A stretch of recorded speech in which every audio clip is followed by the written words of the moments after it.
రీసెంట్‌గా మేము అరుణాచలం వెళ్ళాం గదా! అక్కడ చాలా అద్భుతంగా స్వామివారి దర్శనం అయింది. అయితే మాకు తెలియని విషయాలు ఇంకేమైనా ఉంటే దర్శించుకొని వద్దాం. పనిలో పని అంత దూరం వెళ్తున్నాంగా అని జెప్పేసి మేము వీడియోస్ అయితే చూసామనమాట.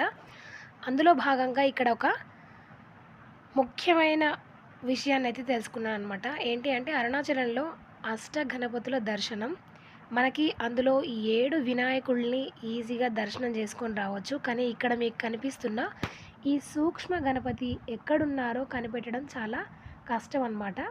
అండ్ నేనైతే ఆ వీడియో చూసినప్పుడు సూక్ష్మ గణపతి ఉన్నారనే ఒక విషయం తెలుసుకున్నాను. అండ్ అది ఎక్కడుందో ఏ మండపంలో ఉంది మాత్రమే తెలుసుకున్నాను. మిగతాది మొత్తం కూడా ప్రతి పిల్లర్ టు పిల్లరు చూసి కనుక్కొని వెతికిన సూక్ష్మ గణపతి. అంటే స్వామివారు నాకు కనిపించారు. నేను స్వామిని వెతికాను అనడం కంటే కూడా స్వామివారు నన్ను కరుణించి నా కంటికి కనిపించారనమాట. ఎక్కడ అంటే అరుణాచలంలో స్వామివారి దర్శనం అయిన తర్వాత అమ్మవారి దర్శనానికి మనము వెళ్తూ ఉంటాం కదా! అమ్మవారి గర్భాలయం ఎదురుగా ఒక మండపం ఉంటదనమాట.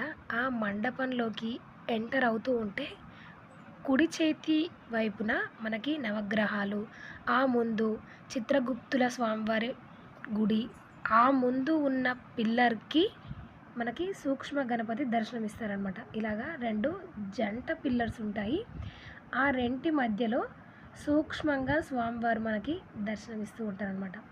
ఈ గణపతి తెలిసిన వాళ్ళు ఇక్కడ ప్రతిరోజు ఒక పువ్వు పెట్టి దీపారాధన చేస్తూ ఉంటారనమాట. అండ్ మీరు కూడా దర్శించుకోండి. చాలా మహిమాన్వితమైన స్వామి. కోరికలు వెంటనే నెరవేరుతాయన్నమాట. నచ్చితే లైక్ చేయండి, షేర్ చేయండి, సబ్స్క్రైబ్ అవ్వండి. జై శ్రీరామ్, జై జై శ్రీరామ్.